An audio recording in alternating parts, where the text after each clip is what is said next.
السلام عليكم ورحمة الله وبركاته. الحمد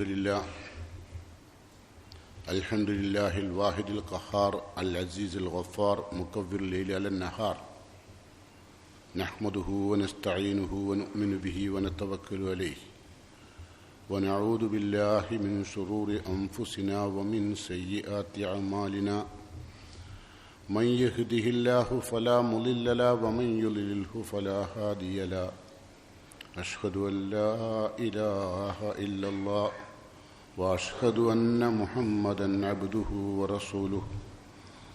اللهم صل على محمد وعلى آل محمد كما صليت على إبراهيم وعلى آل إبراهيم وبارك على محمد وعلى آل محمد كما باركت على إبراهيم وعلى آل إبراهيم إنك حميد مجيد.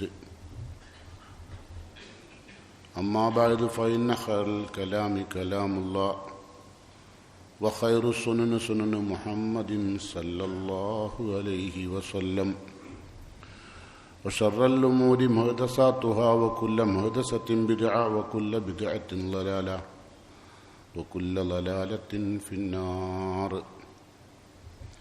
يا أيها الذين آمنوا اتقوا الله حق تقاته ولا تموتن إلا وأنتم مسلمون. قال الله تعالى في قرآنه الكريم: أعوذ بالله السميع العليم من الشيطان الرجيم. الحمد لله الذي وهب لي على الكبر إسماعيل وإسحاق إن ربي لسميع الدعاء. رب اجعلني مقيم الصلاة ومن ذريتي ربنا وتقبل دعاء. ربنا اغفر لي ولوالدي وللمؤمنين يوم يقوم الحساب. رب اشرح لي صدري يسر لي أمري واحلل عقدة من لساني يفقهوا قولي. ഏറെ പ്രിയം നിറഞ്ഞ സത്യവിശ്വാസിനികളെ, രഹസ്യ പരസ്യ ജീവിതം സംശുദ്ധമാക്കണമെന്ന് എന്നോടും നിങ്ങളോടും വസിയത്ത് ചെയ്യുന്നു, ഉപദേശിക്കുന്നു. മരണം വരെ റബ്ബിനെ തൃപ്തിപ്പെടുത്തിക്കൊണ്ട് ജീവിക്കാൻ അള്ളാഹു നാം ഏവരെയും അനുഗ്രഹിക്കുമാറാകട്ടെ. മരണം പുൽകുമ്പോൾ അള്ളാഹു തൃപ്തിപ്പെട്ടവരായി മരിച്ചു പിരിയാൻ അള്ളാഹു നമുക്കെല്ലാം തൗഫീഖ് ചെയ്യുമാറാകട്ടെ. പിരിഞ്ഞുപോയ നമ്മുടെ മാതാപിതാക്കൾ, ബന്ധുക്കൾ, സുഹൃത്തുക്കൾ പലരെയും അള്ളാഹു ഭൂമിയിൽ നിന്ന് കൊണ്ടുപോയിട്ടുണ്ട്.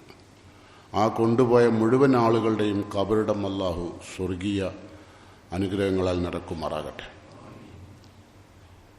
കഴിഞ്ഞ ആഴ്ചയിൽ ഞാൻ നിങ്ങളുടെ ശ്രദ്ധയിൽപ്പെടുത്തിയ വിഷയം മക്കൾ മാതാപിതാക്കൾക്ക് ചെയ്യുന്ന ഏറ്റവും വലിയ പുണ്യം എന്നതായിരുന്നു നമ്മുടെ വിഷയം. ഏറ്റവും വലിയ പുണ്യം അനുസരണമാണ്. മാതാപിതാക്കളെ അനുസരിക്കുക. മാതാപിതാക്കളോട് മാത്രമല്ല, അനുസരിക്കുന്ന ഭാര്യ, അനുസരിക്കുന്ന മക്കൾ, അനുസരിക്കുന്ന വിദ്യാർത്ഥികൾ എല്ലാം തൃപ്തിപ്പെട്ടവരാണ്. അനുസരണം വലിയൊരു പുണ്യകർമ്മമാണ്. എന്നാൽ ഈ അനുസരണമുള്ളവരായിട്ടാണ് അള്ളാഹു സുബ്ഹാനഹു തആല ഭൂമിയിൽ ജനിച്ച മുഴുവൻ മക്കളും ജനിപ്പിച്ചിട്ടുള്ളത്. മോശക്കാരായൊരു മക്കളെയും അള്ളാഹു ഭൂമിയിൽ ജനിപ്പിച്ചിട്ടില്ല. മോശക്കാരാക്കുന്നത് മാതാപിതാക്കളാണ്. മക്കളെ കേടുവരുത്തുന്നവരാരാണെന്ന് ചോദിച്ചാൽ മാതാപിതാക്കളാണ്. റസൂലുള്ളാഹി സ്വല്ലല്ലാഹു അലൈഹി വസല്ലം പറഞ്ഞു, കുല്ലു മൗലൂദിൻ യൂലദു അലൽ ഫിത്ര. എല്ലാ കുട്ടികളും ജനിച്ചു വീഴുന്നത് പരിശുദ്ധതയുടെ മടിത്തട്ടിലേക്കാണ്. അവർ ഒരു കൊള്ളരുതായ്മയുമുള്ളവരല്ല, അവർ ലഹരിക്കടിമപ്പെട്ടവരല്ല. ജനിച്ചു വീഴുന്നൊരു കുഞ്ഞ് ഒരിക്കലും ഭീകരവാദിയല്ല, തീവ്രവാദിയല്ല, മദ്യപാനത്തിനോ ലഹരിക്കോ അടിമപ്പെട്ടവനല്ല, അല്ലെങ്കിൽ ഏതെങ്കിലും ഒരു നിലക്കുള്ള വൃത്തികേട് ചെയ്യുന്നവനല്ല. അതുകൊണ്ട് അവൻ പരിശുദ്ധയുടെ മടിത്തട്ടിലേക്കാണ് ജനിച്ചു വീഴുന്നത്. എന്നാൽ റസൂലുള്ള പറയാണ്, അബവാഹു, അവൻ്റെ മാതാപിതാക്കളാണ് യുഹവ്വിദാനി, അവനെ യഹൂദിയാക്കുന്നത്, അവ യുനസ്സിറാനി, അല്ലെങ്കിൽ അവനെ നസ്രാണിയാക്കുന്നത്, അവ യുമജ്ജിസാനി, അല്ലെങ്കിൽ അവനെ അഗ്നി ആരാധനാക്കുന്നത്. ഈ മാതാപിതാക്കൾ ഏത് തരം ആദർശമാണോ സ്വീകരിച്ചതാണ് മക്കൾ. നല്ല ശിർക്കുള്ള മാതാപിതാക്കൾ, അവരുടെ മക്കൾ മഹാഭൂരിപക്ഷവും ശിർക്കിലാണ്ടാകുക. ബിദ്അത്തുകളുള്ള മാതാപിതാക്കൾ മഹാഭൂരിപക്ഷം മക്കളും ബിദ്അത്തുള്ളവരായിരിക്കും. മുവഹിദുകളായ മാതാപിതാക്കൾക്ക് ഭൂരിപക്ഷവും മുവഹിദുകളായ മക്കളാണ് കിട്ടുക. അപ്പം മാതാപിതാക്കളാണ് മക്കളെ കേടുവരുത്തുന്നത്. അവരെ ഭൗതികന്മാരാക്കുന്നത്, അവരെ തമ്മാടികളാക്കുന്നതിലൊക്കെ വലിയൊരു പങ്ക് മാതാപിതാക്കൾക്കുണ്ട്. നമുക്ക് വിശുദ്ധ ഖുർആൻ പഠിപ്പിക്കുന്ന സന്ദേശം അങ്ങനെയാണ്. അല്ലാഹു സുബ്ഹാനഹു വ തആല പഠിപ്പിക്കുന്ന ചില നിയമങ്ങളുണ്ട്. അതെന്താണെന്ന് വെച്ചാൽ, മക്കൾ നന്നാവണമെങ്കിൽ മാതാപിതാക്കൾ മാതൃകായോഗ്യരാവണം. 1. 2, മാതാപിതാക്കൾ വിവാഹം കഴിക്കുന്നതിന് മുമ്പ് ആലോചിക്കണം, എനിക്ക് നല്ല മക്കൾ വേണമെന്നാണ്. അല്ലാണ്ട് നമ്മൾ വിവാഹം കഴിക്കുന്നത് മക്കളെ നല്ല കിട്ടാനല്ല. താൽക്കാലികമായി നമ്മളുടെ വികാര പൂർത്തീകരണം മാത്രമാണ് സാധാരണ മനുഷ്യന്മാർ വിവാഹത്തിലൂടെ ലക്ഷ്യമാക്കുന്നത്. അത്തരം ലക്ഷ്യങ്ങളിൽ വിവാഹം കഴിക്കുന്ന ആളുകൾ സ്വാഭാവികമായും ഭീകരവാദികളായ മക്കളെയും തീവ്രവാദികളായ മക്കളെയും തെമ്മാടികളായ മക്കളെയും ഒക്കെ ഭൂമിക്ക് സമ്മാനമായി നൽകും. നേരെ മറിച്ച് ഷെയ്ഖ് അബ്ദുർ റസാഖ് അദ്ദേഹം പറഞ്ഞു, ഇഖ്തിയാറു സൗജത്ത് സാലിയ, നല്ല മക്കൾ ജനിക്കാൻ ആദ്യം ചെയ്യേണ്ടത് ഇഖ്തിയാറു സൗജത്ത് സാലിയ, നല്ല പെണ്ണിനെ വിവാഹം കഴിക്കണം. അള്ളാനെ ഭയപ്പെടുന്ന, അള്ളാനെ മനസ്സിലാക്കിയ, ദീനുള്ള, അള്ളാൻ്റെ റസൂലിനെ ഇഷ്ടപ്പെടുന്ന, അള്ളാഹുവിൻ്റെ റസൂലിൻ്റെ സുന്നത്തിനെ ഇഷ്ടപ്പെടുന്ന, ഭൗതികതയെ പരിപൂർണമായും താലോലിക്കാത്ത നല്ല സാലിഹത്തായൊരു പെണ്ണിനെ തിരഞ്ഞെടുക്കാനുള്ള, നല്ല മക്കൾ ജനിക്കാനുള്ള ആദ്യത്തെ പണി. മക്കൾ ജനിച്ചതിൻ്റെ ശേഷമല്ല, ജനിക്കുന്നതിന് മുമ്പ്. അതുകൊണ്ട് റസൂല പറഞ്ഞത്, തഹയ്യറൂലി നുത്ഫിക്കും, നിങ്ങളുടെ ഇന്ദ്രിയം എവിടെയാണ് നിക്ഷേപിക്കേണ്ടത് എന്ന് നിങ്ങൾ തിരഞ്ഞെടുക്കണം. ഒരു പെണ്ണ് കിട്ടിയാൽ പോരാ, ആ പെണ്ണുമായി നിങ്ങൾക്ക് ലൈംഗിക ബന്ധം പുലർത്താം, പക്ഷെ അതിൽ ജനിക്കുന്ന കുട്ടികൾ നന്നാവണമെങ്കിൽ നിങ്ങൾ തിരഞ്ഞെടുക്കണം. പക്ഷെ നമുക്ക് തിരഞ്ഞെടുക്കാൻ നേരം ഉണ്ടാവില്ല. ഇന്ന് പ്രത്യേകിച്ച് ഇന്ന് മാതാപിതാക്കൾ തിരയുന്നതോ, റസൂലുള്ളാഹി സ്വല്ലല്ലാഹു അലൈഹി വസല്ലം പറഞ്ഞു, മാതാപിതാക്കൾ തിരയുന്നത് 90% ദീനുള്ള മക്കളല്ല. തിരയുന്നത് മുഴുവനും ഒന്നുകിൽ സമ്പത്തുള്ളത്, നല്ല പൈസ ഉണ്ടാവണം. നല്ല പൈസ ഉണ്ടായ എന്താ, എനിക്ക് നയിക്കാണ്ട് തന്ന. അല്ലെങ്കിലോ വേറൊരു വിഭാഗം ആളുകൾ തിരയുക തറവാടിത്തം കൊണ്ട് ദീനാണ് ഉദ്ദേശിക്കുന്നെങ്കിലൊക്കെ, ഒരു മാളിയ വീടും വലിയൊരു പഠിപ്പുരമാണ് നിങ്ങൾ ഉദ്ദേശിക്കുന്നെങ്കിൽ തെറ്റിപ്പോയി. പിന്നെ ജനിക്കുന്ന മക്കളൊക്കെ ആ ടൈപ്പിലുണ്ടാകുക. അപ്പം വിവാഹത്തിന് തിരഞ്ഞെടുക്കുന്ന വിത്ത് ഗുണം 10 ഗുണമാണ്. അത് തിരഞ്ഞെടുക്കുന്നോട്ടാണ് പാളി പോകാൻ നടക്കേണ്ടത്. തിരഞ്ഞെടുത്ത് കുറച്ചു കാലം കഴിഞ്ഞാൽ നമുക്ക് മടുപ്പ് വരും, അപ്പോഴേക്കും മക്കളും ആവും. പിന്നെ ആ മക്കൾ മടുപ്പിൽ ഉണ്ടായ മാതാപിതാക്കൾക്ക് ജനിച്ച മക്കളാണ്, ആഗ്രഹിച്ചുണ്ടായതല്ല. ചക്കക്കെറിഞ്ഞു മാങ്ങ അടക്ക വീണു അറിയല്ലേ, അതുപോലെ ഉണ്ടായിപ്പോയതാ. എറിഞ്ഞ് ചക്കക്കാൻ, കൊണ്ടത് മാങ്ങക്കാൻ, വീണത് അടക്കാൻ. അങ്ങനെ കുട്ടികളുണ്ടായി. ഈ കുട്ടികൾ സ്വാഭാവികമായും ഇവിടുത്തെ ഭീകരവാദികളും തമ്മാടികളും താന്തോന്നികളും ലഹരിക്കടിമപ്പെട്ടവരൊക്കെ ആവും, സംശയിക്കണ്ട. അതുകൊണ്ടാണ് റസൂലുള്ളാഹി സ്വല്ലല്ലാഹു അലൈഹി വസല്ലം പറഞ്ഞത്, തഹയ്യറൂലി നുത്ഫിക്കും, നിങ്ങളുടെ നുത്ഫത്ത് ഇന്ദ്രിയത്തുള്ളി എവിടെയാണ് നിക്ഷേപിക്കേണ്ടത് എന്ന് നിങ്ങൾ തീരുമാനമെടുത്ത് തിരഞ്ഞെടുക്കണം. അപ്പം എന്താ തിരഞ്ഞെടുക്കുമ്പോൾ കൊടുക്കേണ്ട പ്രാധാന്യം? ഫൽഫർ ബിദാത്തിദ്ദീൻ, മതബോധമുള്ള പെണ്ണിനെയും കുടുംബത്തെയും തിരയണം. മനസ്സിലായോ? അള്ളാനെ മനസ്സിലാക്കിയ കുടുംബം, അല്ലാണ്ട് ഹജ്ജിന് പോയ ഉംറക്ക് പോയ കുടുംബം എന്നല്ല. അതൊക്കെ ഇവിടെ എല്ലാവരും പോകണമല്ല, പക്ഷെ അള്ളാനെ മനസ്സിലാക്കി പോവല്ല. താനൊരു ഹാജിയാണെന്നോ അല്ലെങ്കിൽ ഞാൻ എല്ലാ വർഷവും റമളാനിന് ഉംറക്ക് പോണ വ്യക്തിയാണെന്നോ നാട്ടുകാരെയോ കുടുംബത്തെയോ ബന്ധുക്കളെയോ സുഹൃത്തുക്കളെയോ അറിയിക്കാൻ വേണ്ടിയാണ്. അള്ളാനെ മനസ്സിലാക്കിയ കൽബുണ്ടാവണം, അപ്പോഴേ ആ കുടുംബം ദീനുണ്ടാവുള്ളൂ. എന്നിട്ട് റസൂല പറഞ്ഞ വാക്കെന്താ അറിയോ? നീ ദീനുള്ളൊരു പെണ്ണെ വിവാഹം കഴിച്ചാൽ തെരിബത്ത് യഥാക്ക്, നിന്റെ കൈ കഷ്ടപ്പെട്ട് അധ്വാനിച്ച് നിന്റെ കൈകൾ മണ്ണിൽ പൊതിയേണ്ടി വന്നാലും നിനക്ക് നല്ലത് ദീനുള്ള പെണ്ണാണ്. തറവാടിത്തമോ സമ്പത്തിനല്ല പ്രാധാന്യം കൊടുക്കേണ്ടത്. പിന്നെ വേറൊരു വിഭാഗം ആളുകൾ ഒരു ജമാലിഹ, ഭയങ്കര സൗന്ദര്യം വേണം. ചെറുപ്പക്കാരിൽ 90% ചെറുപ്പക്കാർ ആഗ്രഹിക്കുന്നത് വെളുത്ത പെണ്ണുമാണെന്നാണ്. അതും തെറ്റിപ്പോയ അപകടകാരിയാണ്. കാരണം വെളുത്ത പെണ്ണുകൾ പൊതുവെ അഹങ്കാരികളായിരിക്കും.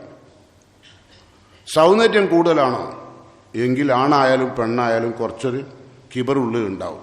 വേണ്ടാന്ന് വിചാരിച്ചാലും വരും ഇല്ലേ? പലപ്പോഴും സൗന്ദര്യവതികളായ പെണ്ണുങ്ങൾ ഭർത്താക്കന്മാർക്ക് മുത്തിയത്തായിരിക്കില്ല, അനുസരണമുള്ളവളായിരിക്കില്ല. കുറച്ച് പ്രയാസമാണ്. അതായി കിട്ടാൻ വലിയ ബുദ്ധിമുട്ടാണ്. അതിന് അല്ലെങ്കിൽ എത്രമാത്രം ദീന് വേണം. സൗന്ദര്യമുണ്ടായി എന്നുള്ളത് തെറ്റല്ല. പക്ഷെ സൗന്ദര്യമുള്ള പെണ്ണിനെ കല്യാണം കഴിക്കുമെന്ന് പറഞ്ഞാൽ അതേ കഴിക്കുമെന്ന് പറഞ്ഞ് നടന്നാൽ ഓനക്ക് കിട്ടുന്ന മക്കൾ, സാധാരണ ഇത് കല്യാണം കഴിച്ചു കഴിഞ്ഞാൽ മക്കൾ ഉണ്ടാവുമല്ലോ, ആ മക്കൾ ഈ നാട്ടിൻ്റെ ഭാരമായി മാറും. അതുകൊണ്ട് ശ്രദ്ധിക്കണം. അതുകൊണ്ടാണ് റസൂലുള്ള പറഞ്ഞത് സലാസത്തു മിന സആദ, 3 കാര്യം ഒരു മനുഷ്യന് കിട്ടുക എന്നുള്ളത് സൗഭാഗ്യമാണ്. 3 കാര്യം. അതിലൊന്ന് റസൂലുള്ള എണ്ണിയത് അൽ മർഅത്തു സാലിഹ, അള്ളാഹുവിനെ ഭയപ്പെടുന്ന, വിശുദ്ധ ഖുർആനും തിരു സുന്നത്തും എന്ത് പഠിപ്പിക്കുന്നു എന്ന് മനസ്സിലാക്കിയ പെണ്ണ്, അവർ വല്ലാത്ത കിട്ടില്ല. രണ്ടാമത്തത് ഭാഗ്യത്തിൽപ്പെട്ട രണ്ടാമത്തെ കാര്യം, നല്ലൊരു പെണ്ണ് കിട്ടിക്കഴിഞ്ഞാൽ രണ്ടാമത്തെ കാര്യം വദ്ദാബത്തു തെക്കൂന് ഒത്തിയ, സഞ്ചാരത്തിന് പറ്റാവുന്ന ബുദ്ധിമുട്ടുണ്ടാക്കാത്തൊരു വാഹനം, അതൊരു സൗഭാഗ്യം. റസൂല പറയാ. മൂന്നാമത്തതോ വദ്ദാറു വാസ്യ, ഈ കുടുംബം ഒന്നിച്ച് ജീവിക്കുന്ന ഒരു കുടുംബം വിശാലമായ, അതൊരു വലിയ ഭാഗ്യമാണ്. ഇപ്പോഴൊക്കെ സിംഗിൾ ഫാമിലിയാണല്ലോ. കല്യാണം കഴിഞ്ഞ് പിറ്റത്തെ മാസം മുതൽ പറയും നമുക്ക് ഇവിടുന്ന് പോകണം, നിങ്ങളമ്മൻ്റെ കൂടെ എനിക്ക് നിൽക്കാൻ കഴിയില്ല, നിങ്ങളെ പെങ്ങളെ കൂടെ നിൽക്കാൻ കഴിയില്ല. അതെന്തുകൊണ്ടാണ്? നിൽക്കാൻ കഴിയാത്ത എന്താ? ദീനില്ലാത്ത കുടുംബമാണ്. അപ്പം നിൽക്കാൻ കഴിയില്ല. അപ്പം നിങ്ങളെന്ത് ചെയ്യും? സമാധാനത്തിന് വേണ്ടി ഒരു തൽക്കാലം വാടക വീട്ടിലേക്ക് അല്ലെങ്കിൽ സ്വന്തമായി ചെറിയൊരു വീട് വാങ്ങി അങ്ങോട്ട് മാറും. അപ്പോഴോ നിങ്ങളുടെ ഫാമിലി കണക്ഷനൊക്കെ കട്ടായി അല്ലേ? ഉണ്ടായില്ലേ? നിങ്ങൾ പറഞ്ഞു തരിണ്ടോ? വളരെ മനോഹരമായി ഇവിടെ നടന്നുകൊണ്ടിരിക്കുന്നതാണ്. അതുകൊണ്ട് റസൂല പറഞ്ഞ ഒന്നാമത്തെ സൗഭാഗ്യം എന്താ? മർഅത്തു സാലിഹ, നല്ലൊരു പെണ്ണ് കിട്ടുകയല്ല. അതിനെന്ത് വേണം? ദീനുള്ള പെണ്ണുങ്ങൾ തരിയണം കേട്ടോ. റസൂല പറയാണ് മൻ റസഖഹുല്ലാഹു ഇംറാത്തൻ സാലിഹ, അള്ളാഹു ഒരു മനുഷ്യന് സാലിഹ നല്ലൊരു പെണ്ണ് അള്ളാഹു നൽകിയാൽ ഫഖദ് ആനഹു അലാ ശത്രി ദീനി, അവൻ അള്ളാഹുവിൻ്റെ ദീനിൻ്റെ പകുതി ഭാഗവും നേടിക്കഴിഞ്ഞു, അവന് സഹായം കിട്ടിക്കഴിഞ്ഞു. അതാണ് പകുതി ഭാഗം. പകുതി ഭാഗം നല്ലൊരു പെണ്ണ് കിട്ടാനുള്ള, അതോടുകൂടി ഓൻ്റെ ബാധ്യതയിൽ പകുതി ഭാഗം കഴിഞ്ഞു ദീനിൻ്റെ. ഫൽ യത്തഖില്ല ഫി ശത്രി സാനി, രണ്ടാമത്തെ ഭാഗം ഓനൊന്നും തഖ്വയോട് ജീവിച്ചാൽ മതി. അള്ളാഹുവിൻ്റെ വിശുദ്ധ ഖുർആൻ തിരു സുന്നത്തനുസരിച്ച് ജീവിക്കുന്ന ഒന്ന് പറയുന്നതനുസരിച്ച് ജീവിച്ചാൽ മതി. പകുതി കിട്ടിക്കഴിഞ്ഞ് കല്യാണത്തോട്ട് നമ്മൾ ദീന് പകുതി കിട്ടിയെന്നാ ഭാര്യ കല്യാണം കഴിക്കുമ്പോൾ വിചാരിക്കരുത്. അല്ല, നമ്മൾ ദീന് കിട്ടിയെന്നല്ല അറിയാം. എനിക്ക് ഭോഗിക്കാനൊരു പെണ്ണ്, സുഖിക്കാനൊരു പെണ്ണ്, എനിക്ക് കൊണ്ടു നടക്കാനൊരു പെണ്ണ് അല്ലേ? വണ്ടിൻ്റെ ബാക്ക് കയറ്റി നാട്ടുകാരെ മുഴുവൻ നശിപ്പിക്കുന്ന തരത്തിൽ എന്താ പെരുമ്പാമ്പ് പിടിച്ച മാതിരിയാ ഭാര്യയും ഭർത്താവും കൂടി വണ്ടിയോ പോകുക. ഇപ്പം പറയും വേണ്ട, ഇപ്പോൾ ഒരു മൊബൈലും കൂടി കിട്ടിയപ്പോൾ, ആ മൊബൈലും ഒരു പാൻറ്റും ഒരു ടീഷർട്ടും കൂടി കിട്ടിയപ്പോൾ റോഡ് മുഴുവൻ ഇവരാണ്, ഈ പെൺകുട്ടികളാണ്. നമ്മളെ പെൺകുട്ടികളാണ്, പുറത്തുള്ളതൊന്നുമല്ല. വാഹനം വരുന്നുണ്ടെന്ന് നോക്കാറില്ല, സ്കൂട്ടർ ഓണടിച്ചാൽ ശ്രദ്ധിക്കാറില്ല, കാരണം അതിൻ്റെ ആവശ്യമൊന്നുമില്ല. നിങ്ങൾ വേണേ എടുത്തോ, തട്ടിച്ചാൽ തട്ടിച്ചോ, വിരോധമല്ല. ഭയങ്കര ധൈര്യമാണ്. ഇപ്പോൾ ഒന്നിനും ഒരു സംസ്കാരമില്ലല്ലോ, ഉണ്ടോ? ഇതിൻ്റെ കാരണക്കാരാ? മാതാപിതാക്കളാ, മക്കളല്ല. മക്കളിൽ ഏറ്റവും വലിയ പ്രതികരണം ഉണ്ടാക്കിയത് മാതാപിതാക്കളാണ്. മക്കൾ സ്വാഭാവികമായും നന്നാവാൻ വിചാരിച്ച കഴിയൂല. കാരണം എന്താ? നമ്മളാരും അതിന് ആഗ്രഹിച്ചില്ല. നല്ല മക്കൾ, ഈ സമൂഹത്തിന് ഉപകാരപ്രദമായൊരു മക്കൾ നമുക്ക് ഉണ്ടാവണം, നമ്മൾ ആഗ്രഹിച്ചില്ല. നമ്മൾ കല്യാണം എങ്ങനെ അടിച്ചു പൊളിക്കാൻ കഴിയും? കല്യാണത്തിന് എന്താ അതാലോചിക്കുക. ആർക്കൊക്കെ എന്തെല്ലാം ഫുഡ് കൊടുക്കാൻ കഴിയും അല്ലേ? നിന്റെ കല്യാണം നാട്ടിൽ ആരും നടത്താത്ത വിധം ഉള്ള കല്യാണമായിരിക്കണം. ലക്ഷക്കണക്കിന് ആളുകൾ ഒത്തുകൂടിയ കല്യാണമായിരിക്കണം. ലോകത്തുള്ള എല്ലാ മഹാന്മാരും എല്ലാ പ്രധാനികളും എല്ലാ സുപ്രധാനികളും എൻ്റെ കല്യാണത്തിനുണ്ടാവണം. വില പിടിച്ച വാഹനങ്ങൾ കൊണ്ട് എൻ്റെ കല്യാണ പരിസരം നിറയണം. ഇതൊക്കെ നമ്മൾ ആഗ്രഹിക്കുന്നു അല്ലേ? ഏത് ഇട്ടാനോനും ഞാനും അത് തന്നെ ആഗ്രഹിക്കുന്നത്. എൻ്റെ മോളെ കല്യാണത്തിന് പാവപ്പെട്ടവനൊന്നും ആരും വരണ്ട. ഏകദേശം ഒരു വലിയ വലിയ വിലയുള്ള വാഹനമുള്ള ആൾക്കാർ വന്നാൽ മതി അല്ലേ? അല്ലെങ്കിൽ ഇനി രാഷ്ട്രീയക്കാരാണെങ്കിൽ കുടിവെച്ച കാറിൽ വരണം. ഇതൊക്കെ എൻ്റെ ആഗ്രഹം. അല്ലാണ്ട് എൻ്റെ മക്കളോ എൻ്റെ കുടുംബമോ അവർക്ക് ജനിക്കുന്ന മക്കളോ അവർ നമുക്ക് കുടുംബത്തിനും സമാധാനം ഉണ്ടാക്കണം, അതൊന്നും നമ്മൾ ചിന്തിക്കില്ല. ഇപ്പോഴും ഇല്ല, ഉണ്ടോ? ആരാപ്പാവ് ചിന്തിക്കരുത്. ഇനി ഇപ്പം പുതിയത് കല്യാണം കഴിക്കണമല്ലോ, ആലോചിച്ചോളി. നല്ല മക്കൾ പിറക്കണമെങ്കിൽ നല്ല സാലിഹത്തായ പെണ്ണ് തിരയണം കേട്ടോ. എന്ന് മാത്രമല്ല, കല്യാണം കഴിക്കുന്നതിൻ്റെ മുമ്പ് തന്നെ ചിലരൊക്കെ മുമ്പേ പ്രാർത്ഥിക്കും. എന്ത്? ഖുർആൻ അങ്ങനെ പറഞ്ഞു. മുമ്പേ കല്യാണം കഴിക്കാൻ ഏകദേശം സമയമായാൽ പ്രാർത്ഥന ആരംഭിച്ചു. എന്താ പ്രാർത്ഥന? വല്ലദീന യഖൂലൂന റബ്ബനാ ഹബ് ലനാ മിൻ അസ്വാജിനാ വദുർരിയാത്തിനാ ഖുർറത അയ്യുൻ വജഅൽനാ ലിൽ മുത്തഖീന ഇമാമാ. എന്താ പ്രാർത്ഥന? വല്ലദീന യഖൂലൂൻ, അവർ പ്രാർത്ഥിക്കുകയാണ് വിവാഹത്തിന് മുമ്പ് തന്നെ. റബ്ബനാ ഹബ് ലനാ മിൻ അസ്വാജിനാ വദുർരിയാത്തിനാ, പടച്ചോനെ കണ്ണിന് കുളിർമയുള്ള, അതായത് ദീനനുസരിച്ച് ജീവിക്കുന്ന, വിശുദ്ധ ഖുർആനും തിരുസുന്നത്തും അനുസരിക്കുന്ന ഒരു ഭാര്യ, അതിൽ ജനിക്കുന്ന മക്കളും അതുപോലെ അങ്ങനെ നീ എനിക്ക് നൽകണേ റബ്ബേ. ഉണ്ടോ? കല്യാണം കഴിക്കുന്ന മുമ്പാ. നമ്മൾ കല്യാണം കഴിച്ചതിന് ശേഷം ദ്വാരക്കില്ല. നമ്മൾക്ക് കല്യാണം കഴിച്ചതിന് ശേഷം ദ്വാരക്കണ പണിയല്ലല്ലോ, നമ്മളെ പണി വേറെ അല്ലേ. വല്ലദീന യഖൂലൂന റബ്ബനാ ഹബ് ലനാ മിൻ അസ്വാജിനാ വദുർരിയാത്തിനാ ഖുർറത അയ്യുൻ. ഖുർറത അയ്യുൻ എന്ന് പറഞ്ഞാൽ കണ്ണിന് കുളിർമ. കണ്ണിന് കുളിർമ നമുക്ക് എപ്പോഴുണ്ടായ? മക്കൾക്ക് ദീൻ ഉണ്ടാവുമ്പോഴാ? അല്ല, മക്കൾക്ക് ദീൻ ഉണ്ടാവുമ്പോൾ ചില രക്ഷിതാക്കൾക്കൊന്നും ഒരു കുളിർമ ഉണ്ടാവില്ല. മക്കൾ നല്ല സുന്ദരികളും ഉണ്ടക്കണ്ണികളും തുടുത്ത കവിളും ചുവന്ന ചുണ്ടും നല്ല മാറിടവും നിതംബവുമൊക്കെയായി നടക്കുന്ന മക്കൾ നടന്നു പോകുമ്പം മാതാപിതാക്കൾക്ക് ഭയങ്കര സന്തോഷം. എൻ്റെ മോളാണത്, കെട്ടിക്കാനായി വരികയാണ്, വിവാഹ കമ്പോളത്തിലെ നല്ലൊരു ചരക്കാണ് എൻ്റെ മോള്, അല്ലേ? അങ്ങനെ പറഞ്ഞോളുണ്ട്. അതിനെങ്ങനെ ഒരുക്കി നടക്കുക. കല്യാണപ്രായമായാൽ പിന്നെ ആ നിലക്കാ കൊണ്ടു നടക്കുക. പ്രത്യേകിച്ച് രക്ഷിതാക്കൾ അങ്ങനത്തെ ഡ്രസ്സൊക്കെ വാങ്ങിക്കൊടുക്കും. ഇനി കല്യാണമൊക്കെ ആയി തുടങ്ങി, ഇനിയിപ്പോൾ നമ്മൾ പർദ്ദയും ഇതൊന്നും ഉണ്ടണ്ട, ഒരു മക്കനെയും ഉണ്ടണ്ട. ഇനി ഇതൊക്കെ കഴിച്ചിട്ട് ഏകദേശം ചെറുപ്പക്കാർ ഇതുപോലെ കണ്ടിട്ട് ഈ പൈക്കുട്ടിനെ വാങ്ങാൻ ആരെയും വരുമോ നോക്കണം. അതാ രക്ഷിതാവിൻ്റെ ചിന്ത, അല്ലേ? ഞാൻ ഉപയോഗിക്കുന്ന വാക്കുകൾക്ക് ചിലപ്പോൾ കനുണ്ടാവും. അതെന്തുകൊണ്ടാണ് അറിയോ? നിങ്ങളെ കൽബ് തട്ടാൻ വേണ്ടിയിട്ടാണ്. അല്ലാണ്ട് ഞാൻ ഇവിടുന്ന് കുറേ ഹുത്തുപടത്തിയൊന്നും കാര്യമില്ല. അത് ഞാൻ ക്ഷീണിക്കുന്നല്ലാണ്ട് നിങ്ങൾ നന്നാവില്ല, ഞാൻ നന്നാവില്ല.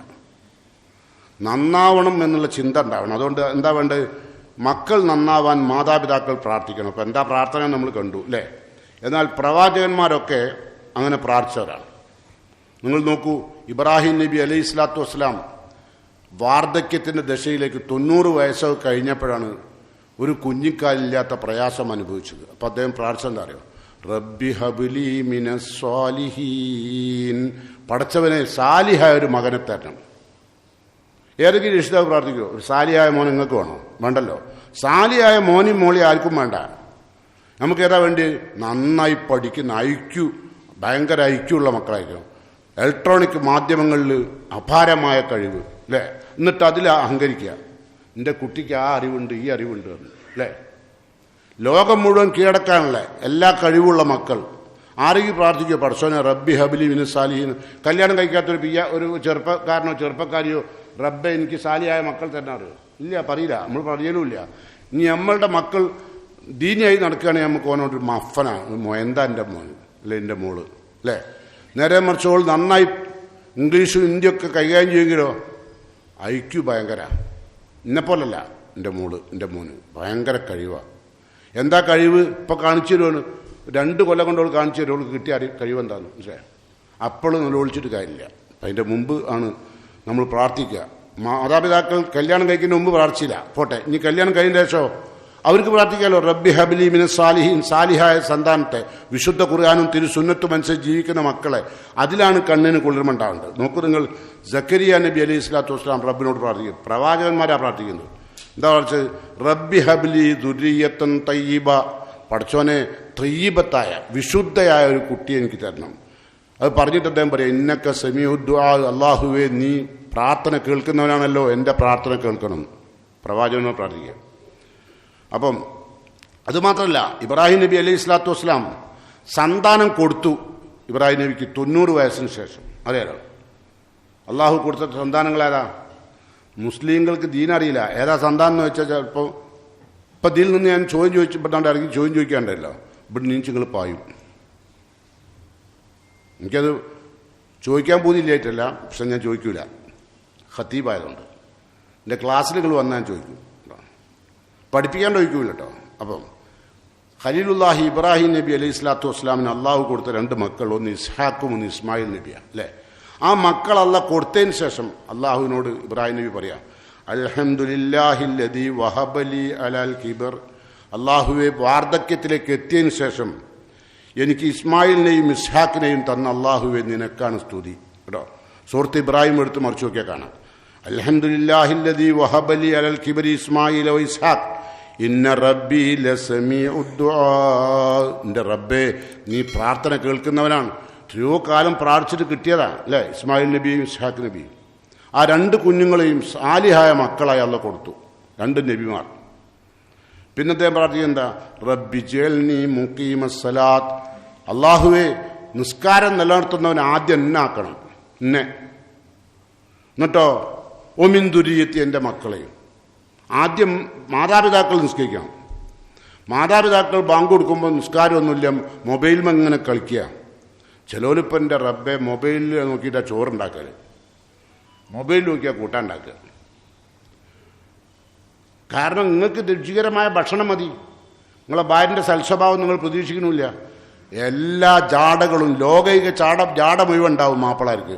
മരിച്ചാൽ കാണാം അപ്പം 3 തുണി. എന്തിനാ അത് ചാക്ക് കെട്ടിക്കണ്ട കൊണ്ടായാൽ പോരെ? ഇതിനൊക്കെ എന്തിനാ 3 തുണി? ഇതിനെന്താ കഫൻ തുണി? ഇതിനെന്താ സുജുവിൻ്റെ അവയവങ്ങളിൽ പഞ്ഞു വെക്കേണ്ടതുണ്ടോ? ഒന്നുമില്ല, അവിടെ കൊണ്ടുപോയി വെച്ചിട്ടാ പോരെ. അത്ര മോശമായ മാപ്പിളാരുണ്ട് ഇല്ലേ? ഞാൻ നിങ്ങളല്ലട്ടോ പറയുന്നത്, മാപ്പിളാരിലുണ്ട്. നിങ്ങളൊക്കെ എന്ന് പറഞ്ഞാൽ അള്ളാഹിൻ്റെ കൃപ കൊണ്ട് അള്ളാഹുവിൻ്റെ ഭവനത്തിൽ എത്തിച്ചേരാൻ ഭാഗ്യം ലഭിച്ചവരാണ്. വിശുദ്ധ ഖുർആൻ എന്താണെന്ന് ആഴ്ചയിൽ ഒരു ദിവസമെങ്കിലും ഒരു 3/4 മണിക്കൂറെങ്കിലും നിങ്ങൾക്ക് ഞാൻ നൽകിക്കൊണ്ടിരിക്കുന്നുണ്ട്. 38 കൊല്ലമായിട്ട് ഈ മിമ്പറിന് മുകളിൽ ഞാൻ തന്നെ കയറാൻ തുടങ്ങിയൊരു 38 കൊല്ലമായി. ഈ പള്ളി ഉണ്ടായിട്ട് 100-ലധികം വർഷമായി അല്ലേ? 100-ലധികം വർഷമായി ഈ പള്ളി ഉണ്ടായിട്ട്. 38 കൊല്ലത്തോളം അതിൽ ഞാനാണുള്ളത്. അപ്പം അതുകൊണ്ട് തന്നെ നിങ്ങൾ ഭാഗ്യവാന്മാരാണ്, ഞാനും ഭാഗ്യവാനാണ്. കാരണം നിങ്ങളോട് സംസാരിക്കാൻ എനിക്ക് അള്ളാഹു ആരോഗ്യവും അതിനുള്ള അവസരവും റബ്ബ് തന്നു അല്ലേ? കേൾക്കാൻ നിങ്ങൾക്കും. അതിലിടയ്ക്ക് ചിലപ്പോൾ ഞാൻ ഉപയോഗിക്കുന്ന പദങ്ങൾ ചിലർക്ക് പ്രയാസം ഉണ്ടാക്കും. ആ പ്രയാസം നിങ്ങൾ അള്ളാഹുവിന് വേണ്ടി ക്ഷമിച്ചാളി. നിങ്ങളെ കൽബിൽ അള്ളാഹിൻ്റെ ദീൻ വരാനുള്ള പൂതി കൊണ്ട് പറയുന്നതാണ്. മലയാള ഭാഷ നന്നാക്കാൻ അറിയായിട്ടല്ല. മലയാള ഭാഷ നന്നാക്കി നിങ്ങൾ നന്നാവില്ല. മലയാള ഭാഷ എനിക്കറിയാം, ഇങ്ങനെ അല്ലാണ്ട് പറയാൻ കേട്ടോ. അപ്പം തൽക്കാലം ഞാൻ പറയുന്നില്ല. ഞാൻ പറഞ്ഞു വരുന്നത് റബ്ബി ജഅൽനി മുഖീമസ്സലാത്ത്. അപ്പോൾ ഒരു മാതാപിതാക്കളാണ് ആദ്യം എന്ത് ചെയ്യേണ്ടത്? നിസ്കാരം നിലനിർത്തേണ്ടത് ഉണ്ടോ. ഉമിൻ ദുരിയത്തി, എൻ്റെ മക്കളിൽ നിന്നും അങ്ങനെയുള്ള ഉണ്ടാക്കണം. റബ്ബന തഖബ്ബൽ ദുആ. പടച്ചോൻ എൻ്റെ പ്രാർത്ഥന, ഞങ്ങളുടെ പ്രാർത്ഥന നീ കബൂലാക്കണേ. ആണ്ടകൾ ഇബ്രാഹിം നബി പ്രാർത്ഥിക്കുക, ഖലീലുള്ളാഹി പ്രാർത്ഥിക്കുന്നത്. എന്നും എന്താ ഇബ്രാഹിം നബിയുടെ കാലത്ത് നിസ്കാരം ഉണ്ടല്ലോ, ആ നിസ്കാരം നിലനിർത്തുന്നവരാക്കണം എന്നാണ്. നിങ്ങളാരെയും പ്രാർത്ഥിക്കണം കാലം വരെ? നമസ്കാരം നിലനിർത്തുന്ന മക്കളും ഞാനും എൻ്റെ കുടുംബമൊക്കെ നിസ്കാരം നിലനിർത്തുന്നല്ല. നമുക്ക് നിസ്കരിച്ചില്ലെങ്കിൽ കുഴപ്പമില്ല. നമ്മളൊരു മുഖം ആടിക്കണ്ടാൽ അപ്പോഴേക്കും എല്ലാം ബ്ലഡിൻ്റെ കൗണ്ട് കുറവുണ്ടല്ലോ, ചുണ്ടൊക്കെ വളർത്തുന്നല്ലോ അല്ലേ? നിസ്കരിക്കാൻ നമ്മൾ ആരെയും പറയോ? ഇല്ല. അത് നമുക്ക് വിഷയമല്ല. കാരണം ഇവർ കേട് വന്ന് ലഹരിക്കടിമപ്പെടുമ്പോഴാണ് മൗലവി എൻ്റെ മോൻ ഞാൻ പറഞ്ഞാൽ കേൾക്കണില്ല. ഇന്നലെ ഞാൻ ഓൻ്റെ പാൻറ്റിൻ്റെ പോക്കറ്റ് കൈയിട്ട് നോക്കുമ്പോൾ ഓൻ്റെ പാൻറ്റിൻ്റെ പോക്കറ്റിൽ MDMൻ്റെ പൊടിയുണ്ട്. നമ്മളെന്താക്കണം?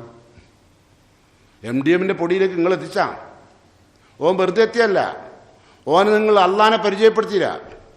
നോക്കൂ, നിങ്ങൾ ഒരു പിതാവ് മകനോട് പറയണ ഏറ്റവും പ്രധാനപ്പെട്ട ഒരു ബോധവൽക്കരണമുണ്ട്.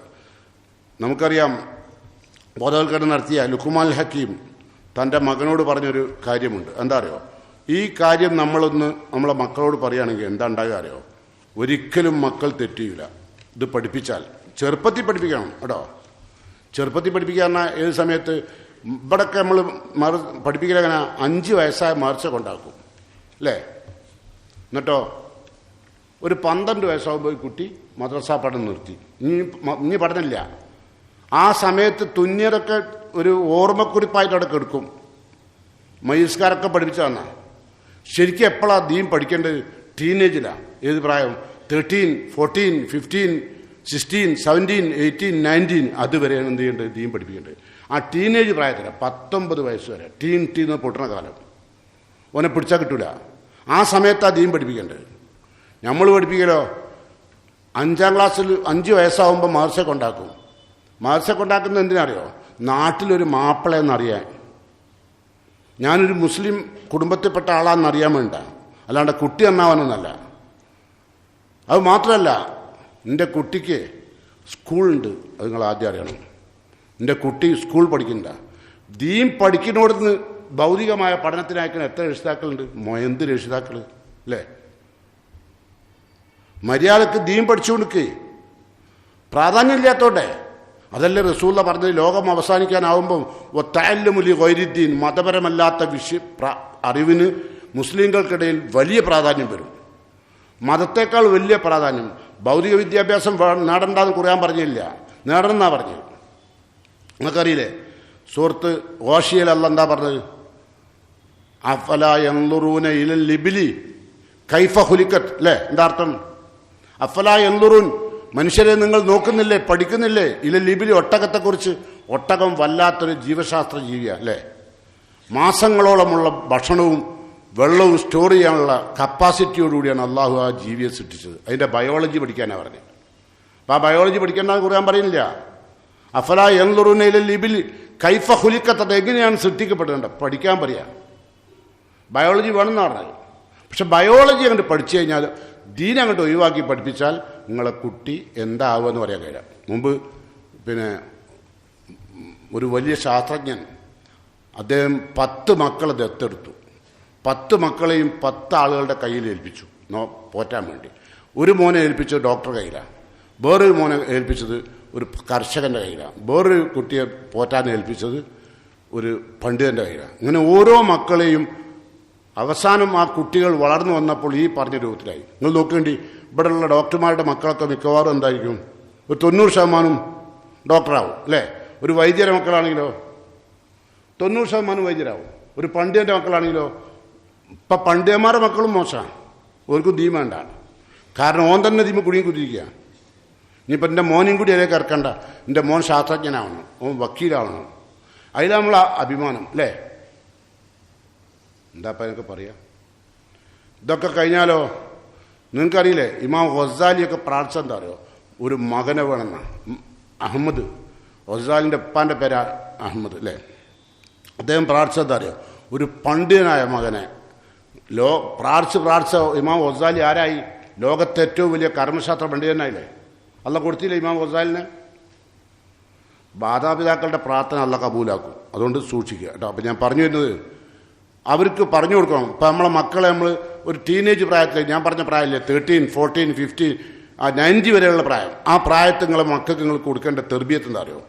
യാ ബുനയ്യ ഇന്നഹാ ഇൻ തക്കു മിസ്കാല ഹബ്ബത്തിൻ മിൻ ഖർദൽ, എൻ്റെ പൊന്നാര മോനെ, നീ കടുക് മണി തൂക്കം നന്മ ചെയ്താലും തിന്മ ചെയ്താലും, ഫത്തക്കുൻ ഫി സഹ്റത്തിന്, അതൊരു മലമടക്കിൽ വെച്ച്, ആരാരും കാണാത്തൊരു മലമടക്കിൽ വെച്ച്, അല്ലെങ്കിലോ ഔഫി സമാവാത്ത്, അല്ലെങ്കിൽ ആകാശത്ത് വെച്ച്, ഔഫില്ലാർ, അല്ലെങ്കിൽ ഭൂമിയിൽ എവിടെയെങ്കിലും വെച്ച് നീ ചെയ്താലും, ഹൈറായാലും ഷറായാലും, എഴുത്തി ബിഹല്ലാ, അത് അള്ളാഹു പരലോകത്ത് കൊണ്ടുവരുമോനെ. ഈ അറിവെങ്ങാനും കിട്ടിയങ്ങൾ ആലോചിച്ച് നോക്കൂ.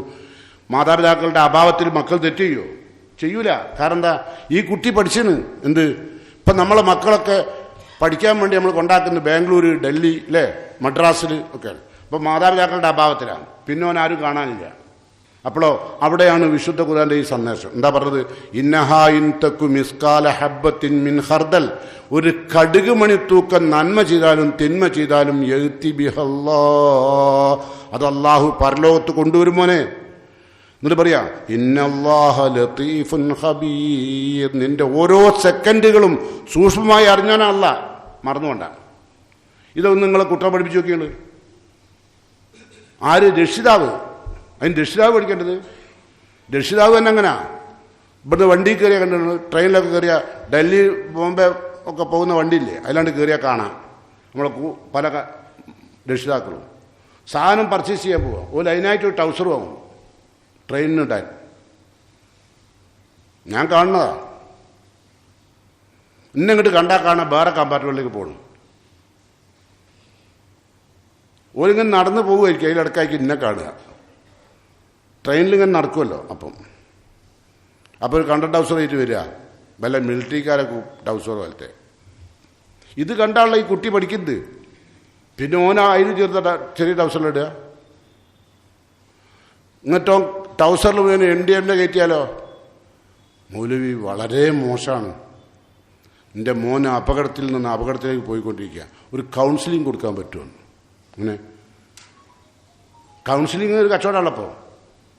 കൗൺസിലിംഗ് ഇപ്പോൾ കച്ചവട, നല്ല കച്ചവടമാണ്, നല്ല പൈസയാണ്, നല്ല വരുമാനമാണ് കൗൺസിലിംഗ് ചെയ്യുന്നവർക്ക്. MSW എന്ത് കഴിഞ്ഞിട്ടുണ്ടാവും. MSW പഠിച്ചാലും എന്ത് പഠിച്ചാലും കൗൺസിലിംഗ് ചെയ്യുന്നവന് കാര്യം പറഞ്ഞു കൊടുക്കും. പറഞ്ഞു കൊടുത്തിട്ട് അത് ഉൾക്കൊള്ളാൻ പറ്റുമെങ്കിൽ ഉൾക്കൊള്ളും. അതിനെന്ത് വേണം? തെർബിയത്ത് വേണം. പിതാവ് മുറബി ആയിരിക്കണം. മുറബി എന്താ? ട്രെയിനർ. തെർബിയത്ത് പറഞ്ഞാൽ ട്രെയിനിങ് കൊടുക്കുന്ന മുറബി ആയിരിക്കണം ആര്? മാതാപിതാക്കൾ. അതിന് മാതാപിതാക്കൾ ആദ്യം എന്ത് ചെയ്യണം? വളരെ ശ്രദ്ധാപൂർവ്വം ജീവിക്കണം കേട്ടോ. അതിനെന്ത് വേണം? കുട്ടി മാതാപിതാക്കളുടെ അഭാവത്തിൽ ആരുടെയും ഇപ്പം നിങ്ങൾ ആലോചിച്ചു, മംഗലാപുരം ഡൽഹിയൊക്കെ പഠിക്കുന്ന പെൺകുട്ടികളൊക്കെ ആൺകുട്ടികളൊക്കെ ഇപ്പം എന്താ നിങ്ങൾ പറഞ്ഞത്? ക്ലാസ് കട്ട് ചെയ്തങ്ങനെ നടക്കുക. ഞാൻ കോളേജിൻ്റെ പേരൊന്നും പറയുന്നില്ല, ഇതൊക്കെ നമ്മൾ കാണുന്നതാണ്. ഇവിടെ വേണ്ട. ഈ പാളയത്ത് നിങ്ങൾ രാത്രി ബസ് കയറ്റി വിടുന്നില്ല നിങ്ങളെ മക്കളെ? രാത്രി ഒന്ന് പോയി നോക്കേണ്ടി ആ ബസ്സിൻ്റെ അവിടെ ആരാണ് ഓളെ കൂടെ ഇരിക്കുന്നത്, ആരാണ് ഓൻ്റെ കൂടെ ഇരിക്കുന്നത്. നിങ്ങളവിടെ കൊണ്ട് ഇറക്കി കൊടുത്ത് അവിടുന്ന് വേണമെങ്കിൽ ഒരു ദോശയും വാങ്ങിക്കൊടുത്ത് ബസ്സിലാണ്ട് കയറ്റി അല്ലേ? നിങ്ങളെ പണി കഴിഞ്ഞില്ലേ? നിങ്ങൾ വളരെയധികം ശ്രദ്ധിച്ചോളി. വലിയ ബുദ്ധിമുട്ടിലേക്കായി പോകുന്നത് കേട്ടോ. അപ്പം അതുകൊണ്ട് ഞാനൊരു കാര്യം നിങ്ങളോട് പറയാം. എല്ലാവരും ചോദ്യം ചെയ്യപ്പെടുന്ന അല്ലാണ്ട് റസൂൽ അതാ പറഞ്ഞേ. എന്താ പറഞ്ഞേ അറിയോ? അൽ ഇമാമു റായിൻ, ലോക ഭരിച്ചുകൊണ്ടിരിക്കുന്ന ഭരണാധികാരികൾ ആദ്യം അതാ പറഞ്ഞത്. അവർ ഉത്തരവാദിത്തമുള്ളവരാണ്. അൽ ഇമാമു റായിൻ, റാൻ ഉത്തരവാദിത്തമുള്ളവരാണ്. ഉഹു മസ്ഊലുൻ റഅയ്യത്തി, ആ ഭരണാധികാരി ഇവിടുത്തെ പ്രജകളെ അവർക്ക് കൊടുക്കേണ്ട കാര്യങ്ങൾ കൊടുക്കാതെ അവരങ്ങനെ സുഖമായി ജീവിച്ചാൽ മസ്ഊലുൻ റഅയ്യത്തി, പ്രജകളെക്കുറിച്ച് നാളെ ചോദ്യമുണ്ട് കേട്ടോ. പ്രജകളെ നിങ്ങൾ എന്തുകൊണ്ട് വഞ്ചിച്ചു? നിങ്ങൾ വിചാരിക്കുന്നത് ഇവരൊക്കെ നേതാക്കന്മാരെ മറുപടി പറയണം മയ്യത്തായിട്ട് പോകുമ്പം കേട്ടോ. പിന്നെ ഓർ റജുലു റായിൻ ഫി അഹ്ലി, പുരുഷൻ അവൻ ഉത്തരവാദിത്തമുള്ളവനാണ്. ഫി അഹ്ലി, അവൻ്റെ കുടുംബത്ത്. ഊഹു മസ്ഊലുൻ റഅയ്യത്തി, അവൻ അവൻ്റെ പ്രജകളെക്കുറിച്ച് ചോദ്യം ചെയ്യപ്പെടും. ആരാ അവൻ്റെ പ്രജകൾ? ഭാര്യയും അവൻ്റെ മക്കളും. അവൻ്റെ ഭാര്യയും മക്കൾ നിസ്കരിക്കാണ്ടെന്ന് നമ്മോട് ചോദ്യം ചെയ്യും. പെണ്ണ് കെട്ടിയിട്ട് കൂടെ കിടന്നാൽ പോരാ. തലവേന എടുക്കണ്ടോ കേട്ടിട്ട്? മയ്യത്താണ്ട് പോകുന്നത് എന്തിനാ അറിയാം? മറുപടി അറിയാനാ. മറക്കണ്ട കേട്ടോ. വൽ മർഅത്തു, ഭാര്യ പെണ്ണ്, റായിയത്തുൻ, അവളും ഉത്തരവാദിത്തമുള്ള ആളാണ്. അല്ല ബൈത്തി സൗജിയ, ഭർത്താവിൻ്റെ വീട്ടിൽ. വലദിഹ, അവളുടെ മക്കളുടെ കാര്യത്തിൽ. അപ്പം മക്കളുടെ കാര്യത്തിൽ ഉമ്മയും പറയണം, മാപ്പിയും പറയണം, മറുപടി പറയണം. വൽ ഹാദിം, ആരും വിട്ടില്ല റസൂലുള്ളാഹി. വൽ ഹാദിം, വേലക്കാരൻ. റായിൻ, അവൻ ഉത്തരവാദിത്തമുള്ളവനാണ്. ഉഹു മസ്ഊലുൻ, അവനും ചോദ്യം ചെയ്യപ്പെടും. എന്തിനെപ്പറ്റി? അൻ മാലി സയ്യിദി, തൻ്റെ ഉടമസ്ഥൻ്റെ സമ്പത്ത് ഏതെങ്കിലും വിധത്തിൽ നശിപ്പിച്ചിട്ട് അതിന് മറുപടി പറയണം. വേലക്കാരനും പറഞ്ഞ മറുപടി. എന്നിട്ട് റസൂലുള്ളാഹി പറയാം, അദ്ദിബ് ഇബ്നക, നിന്റെ മകന് നീ സംസ്കാരം പഠിപ്പിക്കണം. ഫൈനക്ക മസ്ഊലുൻ അൻ വലദിക, നിന്റെ മക്കളുടെ കാര്യത്തിൽ നീ ചോദ്യം ചെയ്യപ്പെടും. മക്കൾ കീടന്നാലേ ഞാനൊന്നും ചെയ്യുന്നത്. ഞാൻ പറഞ്ഞില്ലേ നിങ്ങളോട് 13 മുതൽ 90 വരെയുള്ള ആ ടീനേജ് പ്രായത്തിൽ നിങ്ങൾക്ക് മക്കൾക്ക് സംസ്കാരം പഠിപ്പിക്കണം. അതിന് നിങ്ങൾക്ക് ആ സംസ്കാരം ഉണ്ടാവണം കേട്ടോ. അതുകൊണ്ടാണ് പറഞ്ഞത് അതിന് മറുപടി പറയണം. എന്താ ചോദ്യം എന്നറിയോ? പിതാവിനോടും മാതാവിനോടും, മാതാ അദ്ദബ്തഹു, നീ എന്താണ് അവനക്ക് അദബ് നൽകിയത്? നിന്റെ മോൻക്ക് നീ എന്ത് അദബാ നൽകിയത്? ഇവിടെ കല്യാണം കഴിക്കലും കല്യാണത്തിന് ചണ്ടൊട്ടലും ഒക്കെ നല്ല ഉഷാറാ. ബിരിയാണി കൊടുക്കലും ഇതൊക്കെ കഴിഞ്ഞ് കുറച്ച് കുട്ടികളെ ഉണ്ടാവും. അതിനെ സംസ്കാരം പഠിപ്പിക്കാണ്ടെന്നാൽ മറുപടി പറഞ്ഞു. മാതാ അദ്ദബ്തഹു, നീ എന്ത് അദബാ കൊടുത്തത്? ഓ മാതാ അല്ലംതഹു, നീ എന്ത് പഠിപ്പിച്ചു? ഖുർആനും ഹദീസും എന്ത് പഠിപ്പിച്ചു? ബയോളജി പഠിപ്പിച്ചോ, സുവോളജി പഠിപ്പിച്ചോ, കെമിസ്ട്രി പഠിപ്പിച്ചോ എന്നല്ല, എന്ത് പഠിപ്പിച്ചു? അള്ളാഹിൻ്റെ ദീന്. മറുപടി പറയണം. അതുകൊണ്ട് സൂക്ഷിക്കുക. അള്ളാഹു സുബ്ഹാനഹു വ തആല ഉത്തരവാദിത്തത്തോടുകൂടി ജീവിച്ച് ഉത്തരവാദിത്തത്തോടെ അള്ളാഹിനെ തൃപ്തിപ്പെടുത്തിക്കൊണ്ട് മരിച്ചു പിരിയാൻ സാധിക്കുന്ന മുത്തഖീങ്ങളിൽ അള്ളാഹു എന്നെയും നിങ്ങളെയും ഉൾപ്പെടുത്തുമാറാകട്ടെ. വന്നുപോയ എല്ലാ തെറ്റുകളും അർഹമുർ-റഹീമിനായ റബ്ബ് നമുക്കെല്ലാം പുറത്തു മാപ്പായി തരുമാറാകട്ടെ. അൽഹംദുലില്ലാഹ് അല്ലദീ ഹദാനാ ലിഹാദാ വമാ കുന്നാ ലിനഹ്തദിയ ലൗലാ അൻ ഹദാനല്ലാഹ് വസ്സലാത്തു വസ്സലാമു അലാ അഷ്റഫിൽ ഖൽഖി റസൂലില്ലാഹ് വഅലാ ആലിഹി വസഹ്ബിഹി അജ്മഈൻ. അയ്യുഹൽ ഇഖ്വാൻ വൽ അഖ്വാത്ത്, ഊസിക്കും ഇബാദല്ലാഹ് വനഫ്സി ബിത്തഖ്വല്ലാഹ്. പ്രിയങ്കരായ സത്യവിശ്വാസികളെ, സത്യവിശ്വാസിനികളെ, അള്ളാഹുവിൻ്റെ നിയമങ്ങൾ കേൾക്കുകയും അവ ജീവിതത്തിൽ പകർത്തുകയും ചെയ്തുകൊണ്ട് അള്ളാഹു ഇഷ്ടപ്പെടുന്ന ദാസന്മാരായിത്തീരാൻ ആഗ്രഹിക്കുകയും പ്രാർത്ഥിക്കുകയും ചെയ്യുക. അള്ളാഹു അനുഗ്രഹിക്കട്ടെ. നബി കരീം സല്ലല്ലാഹു അലൈഹി വസല്ലമ ഒരിക്കൽ ഇബ്നു അബ്ബാസ് റളിയല്ലാഹുവിൻ്റെ റസൂലിൻ്റെ വാഹനത്തിൻ്റെ പിന്നിൽ കയറി യാത്ര ചെയ്യാൻ. വാഹനത്തിൻ്റെ പിന്നിൽ റസൂലുള്ളാഹിൻ്റെ. ഇബ്നു അബ്ബാസ് റളിയല്ലാഹുവിന് അന്ന് 12-13 വയസ്സാണ്. ആകെ. ഇബ്നു അബ്ബാസ് റസൂലുള്ളാഹിന്റെ വാഹനത്തിൽ യാത്ര ചെയ്യുമ്പോൾ 12 വയസ്സോ 13 വയസ്സോ ഉള്ളത്. അത് ഇബ്നു ഉമർ റളിയല്ലാഹു പറയാണ്, ആ യാത്ര ചെയ്ത കുട്ടി തന്നെ പറയാം, കുൻതു ഖൽഫ റസൂലുള്ളാഹി സ്വല്ലല്ലാഹു അലൈഹി വസല്ലം യൗമൻ, ഞാനൊരു ദിവസം റസൂലുള്ളാഹിന്റെ പിന്നിൽ യാത്ര ചെയ്യാണ്. ഫഖാല, അപ്പം നബി എന്നോട് പറഞ്ഞു, നോക്കണം നിങ്ങൾ തെർബിയത്ത്, മുറബി ഉണ്ടോ, ട്രെയിനിങ് കൊടുക്കുക കുട്ടിക്ക്. ഫഖാല ഇഹ്ഫലില്ല, മോനെ നീ അള്ളാനെ സൂക്ഷിച്ച് ജീവിച്ചോട്ടോ. അള്ളാനെ സൂക്ഷിച്ച് ജീവിക്കുക, ഖുർആനും തിരുസുന്നത്തും അനുസരിച്ച് ജീവിച്ചു. ഇഹ്ഫലില്ല യഹ്ഫലുക, അള്ളാഹു നിന്നെ സംരക്ഷിക്കും. നീ ഖുർആനും ഹദീസും അനുസരിച്ച് ജീവിച്ചാൽ ഏത് അപകടത്തിൽ നീ പെട്ടാലും അള്ളാഹു നിന്നെ സംരക്ഷിക്കും. ഏത് ബുദ്ധിമുട്ടും നിന്നെ തേടി വന്നാലും നിന്നെ അതിൽ നിന്ന് അള്ളാഹു രക്ഷപ്പെടുത്തും. അങ്ങനെയുണ്ട് ഉപദേശം. തെർബിയത്ത് അങ്ങനെയുണ്ട്. ഒന്നാമത്തെ ഉത്ഭവം. 2, ഇഹ്ഫലില്ല, നീ അള്ളാഹിനെ സൂക്ഷിച്ച് ജീവിച്ച മോനെ, തജിദുഹു തുജാഹക്, നിന്റെ മുമ്പിൽ നിനക്ക് നിന്റെ റബ്ബിനെ കാണാൻ കഴിയും. നിന്റെ മുമ്പിൽ ഏത് പ്രതിസന്ധി ഘട്ടങ്ങളിലും നിന്റെ മുമ്പിൽ നിന്റെ റബ്ബ് ഉണ്ടാവും, നീ അള്ളാഹിനെ സൂക്ഷിച്ചാൽ. പലതരം പ്രതിസന്ധികൾ നിന്നെ തേടി വരും, പക്ഷെ അതൊക്കെ അള്ളാഹ് മുമ്പിൽ വന്ന് നിന്ന് അങ്ങനെ പറയല്ലേ, ഞാൻ രക്ഷപ്പെടാൻ കാരണം റബ്ബ് ഇടപെട്ടതുകൊണ്ടാണ്, അല്ലെങ്കിൽ ലക്ഷക്കണക്കിന് ആളുകളുടെ ദുആ കൊണ്ട്. ഞാൻ തന്നെ പറയാറുണ്ട്, ലക്ഷക്കണക്കിന് ആളുകളുടെ ദുആ കൊണ്ട്. അതാണ് റബ്ബ് മുഖാമുഖം വന്ന് നിൽക്കും. നിങ്ങൾക്കറിയാം, ഒരുപാട് പ്രയാസങ്ങൾ മനുഷ്യന്മാർ അനുഭവിക്കുന്ന കാലമാണ്. അപ്പോൾ അതിനൊക്കെയുള്ള പ്രതിവിധിയാണ് അള്ളാഹുവിൻ്റെ വിശുദ്ധ ഖുർആനിലേക്കും തിരുസുന്നത്തിലേക്കും മടങ്ങുക, അല്ലേ? അല്ലാണ്ട് ഭൗതികതയിലേക്കല്ല. പ്രായം കൂടുന്നതിനനുസരിച്ച് ചില ആളുകൾ എൻ്റെ റബ്ബെ ടൗസർ വാങ്ങി നടക്കാൻ വേണ്ടിയിട്ടാണ്. ഓക്കെ, ഇപ്പോൾ സ്കൂട്ടറിന് പോലും ചെറിയ ടൗസർ മല ഉണ്ടോ? എന്താ പോലോടൊക്കെ പറയുക, ഓല് മരിക്കാണ്ടൊക്കെ പായുക. എക്സസൈസ് മരിക്കാണ്ടൊക്കെ നടക്കുമോ? ഇന്നൽ മൗത്തല്ലദീ തഫിറൂന മിൻഹു, നീ ഓടുന്ന അതിനേക്കാൾ സ്പീഡിൽ നിന്റെ മരണം നിന്റെ പിന്നാലെ ഓടുന്നുണ്ട്. ഫൈന്നഹു മുലാഖിക്കും, അത് നിന്നെ പിടികൂടും. ഉണ്ടോ? സുമ്മ തുറദ്ദൂന ഇലാ ആലിമിൽ ഗൈബി വശഹാദ, നിന്റെ രഹസ്യവും പരസ്യവും അറിയുന്ന റബ്ബിലേക്കാണ് നിന്റെ റൂഹിനെ അല്ലാഹ് മലക്കുകൾ കൊണ്ടുപോവുക. മറന്നുകൊണ്ട. അപ്പം ഓടണ്ട എന്നോ എക്സസൈസ് എടുക്കണ്ടെന്നല്ല ഞാൻ പറഞ്ഞത്. പകരം അത് എന്തിനാണ്? മരിക്കാണ്ടക്കാനാണോ? നടക്കൂല, മരിക്കും. നടന്നു പോകുന്ന സമയത്ത് കണ്ടില്ലെങ്കിൽ നല്ല ആരോഗ്യവാന്മാർ ചിലരൊക്കെ അങ്ങനെ ഓടുന്നതിലടക്കുകയാണ്, ടിപ്പർ ലോറി ഓനേക്കാൾ സ്പീഡിൽ വന്നിട്ട് അടിച്ചാണ്ട് കൊണ്ടുപോകും. എത്രയോ ആളുകൾ കുഴഞ്ഞു വീണ് മരിച്ചു നടക്കാൻ പോയപ്പം, അല്ലേ? കേൾക്കല്ലേ? ആണും പെണ്ണും ആരോഗ്യം ഉണ്ടാവണം. എന്തിനാ? അള്ളാഹിനോട് എടുക്കാനല്ല, ഇബാദത്ത് ചെയ്യാനുള്ള ആരോഗ്യമല്ല ഓനക്ക് വേണ്ടത്. ഓനക്ക് വേണ്ടത് കളിക്കാനാണ്. കളിയൊക്കെ നിന്നിങ്ങനെ. ഇനിയിപ്പം കളിക്കണമെങ്കിൽ എന്ത് വേണം? എക്സസൈസ് വേണം. ഞാൻ ഈ പറയുന്നതൊക്കെ നിങ്ങളെ തലയിലേക്ക് കയറുണ്ടാവുമല്ലോ, അല്ലേ? ഈ നിലക്ക് നമ്മളെ മക്കളെയും നമ്മുടെ ഭാര്യനെയും നമ്മുടെ കുടുംബത്തിനെയൊക്കെ ഒന്ന് സജ്ജീകരിച്ച് കൊണ്ടുവന്നിട്ട് മരിക്കാൻ നമുക്ക് സാധിക്കണം. അപ്പം നമുക്ക് റബ്ബിനോട് മറുപടി പറയാൻ വല്ലാണ്ട് ഉണ്ടാവില്ല. അപ്പോൾ അതുകൊണ്ടാണ് ഞാൻ പറഞ്ഞത്, നബി എന്താ പറഞ്ഞു കൊടുക്കുന്നത്? നീ അള്ളാഹിനെ സൂക്ഷിച്ച് ജീവിച്ച മോനെ, തജിദുഹു തുജാഹക്, കൺമുമ്പിൽ റബ്ബിനെ കാണാൻ കഴിയും. എന്നിട്ടോ അടുത്ത ഉപദേശം, ട്രെയിനിങ് കൊടുക്കുക ഈ 13 വയസ്സായ കുട്ടിക്ക്. ഇദാ സഅൽത ഫസ്അലില്ലാ, ജീവിതത്തിൽ എന്തെങ്കിലും ചോദിക്കേണ്ടി വന്നാൽ നീ അള്ളാഹിനോട് ചോദിക്കണം. ഉണ്ടോ? ഇബ്നു അബ്ബാസ് ചോദിച്ചില്ല, അള്ളാഹുവിന്റെ റസൂലെ ഞാൻ എൻ്റെ അമ്മനോട് ചോദിക്കലില്ലേ, ഡോക്ടറോട് ചോദിക്കലില്ലേ, അതൊക്കെ നീ പെടുമെന്ന് ചോദിച്ചില്ല. കാരണം എന്താ? ആ ചോദ്യം എല്ലാ റസൂലും ഇവിടെ പഠിപ്പിക്കുന്നത്. അത് ഈ മുസ്ലിയാക്കന്മാർ ആളുകളെ രസിപ്പിച്ചാക്കാൻ പറയില്ല. അങ്ങനെ നീ ചോദിക്കുകയാണെങ്കിൽ അള്ളാഹിനോട് ചോദിക്കണം. ഇബ്നു അബ്ബാസ് ചോദിച്ചില്ല, ഞാൻ എൻ്റെ അമ്മാനോട് ചോദിക്കലില്ലേ, ഡോക്ടറോട് ചോദിക്കലില്ലേ, വക്കീലിനോട് പറയലില്ലേ, സംസാരിക്കില്ലേ ഒന്നും പറഞ്ഞില്ല. എന്തുകൊണ്ട്? അതല്ല റസൂലുള്ള പറയുന്നത്. ഇബ്നു അബ്ബാസ് ഉള്ളതിനെ അറിയാം. വയസ്സ് 13 ആണെങ്കിലും. കേട്ടോ, നമ്മളാണെങ്കിലോ വഇദാ സഅൽത ഫസ്അലില്ലാ, ചോദിച്ചാൽ അള്ളാഹിനോട് ചോദിക്കണം. അപ്പം അങ്ങനെയാണെങ്കിൽ കൂട്ടുകാരനോട് പൈസ കടഞ്ഞു ചോദിക്കാൻ പറ്റുമോ?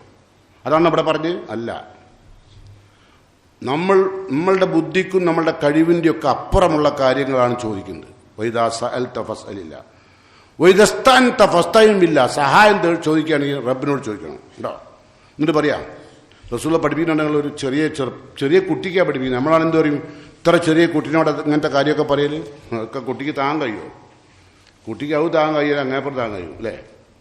റസൂൽ പറയാം, അത് പഠിപ്പിച്ചു കൊടുത്തിട്ട് പറയാം. പിന്നെ വഅലം, മോനെ നീ മനസ്സിലാക്കണം, അന്നൽ ഉമ്മത്ത ലൗ ഇജ്തമഅത അലാ യൻഫഉക, ഈ ലോകത്തുള്ള മുഴുവൻ മനുഷ്യന്മാരും നിനക്കൊരു ഉപകാരം ചെയ്യാൻ വേണ്ടി ഒരുമിച്ചാൽ, അലാ യൻഫഉക ബിശൈഇൻ ലൻ യൻഫഉക, നിനക്ക് ഉപകാരം ചെയ്തു തരാൻ കഴിയൂല.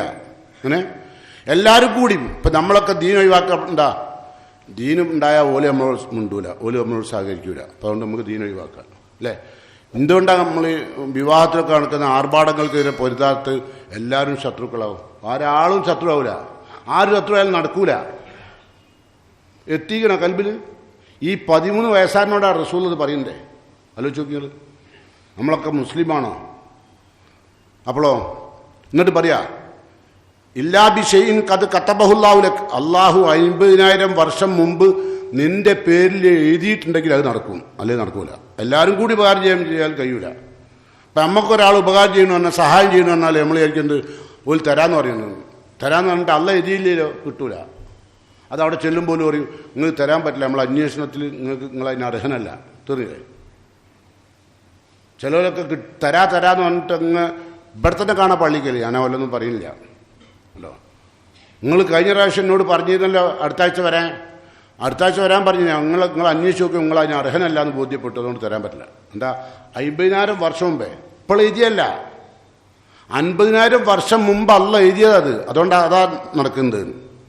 വലോ യുത്തമവലാൻ യലുറൂക്ക ബിഷൈൻ, നിന്നെ ബുദ്ധിമുട്ടിക്കാൻ ലോകത്തുള്ള എല്ലാവരും കൂടി ഒത്തുകൂടിയാലും ലം യലുറൂക്ക ഇല്ലാ ബിഷൈൻ ഖദ് കതബഹുല്ലാഹു അലൈക്, അള്ളാഹു നിനക്ക് ആ ഉപദ്രവം ഉണ്ടാവണമെന്ന് 50,000 വർഷം മുമ്പ് എഴുതിയിട്ടുണ്ടെങ്കിൽ മാത്രമേ അത് നടക്കുകയുള്ളൂ. മനസ്സിലായോ?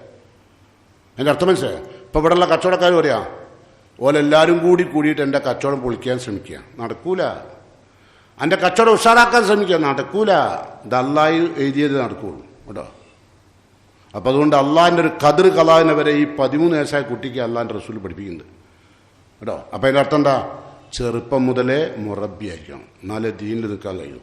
ഇതൊക്കെ കൊടുക്കാതെ അവസാനം ഈ കുട്ടി കേടുവന്ന് കുത്തുപാടെടുത്തതിന് ശേഷമാണ് കൗൺസിലിംഗ് കൊണ്ട് നടക്കുന്നത്, ആണിനും പെണ്ണിനും, അല്ലേ? ഇപ്പം നിങ്ങൾ ആലോചിച്ച് നോക്കി, മാതാപിതാക്കൾ പറയുന്നത് കേൾക്കുന്ന ഒരൊറ്റ കുട്ടി ഇല്ലാണ്ടായില്ലേ കുടുംബത്തിൽ? ഇപ്പം ഇല്ല.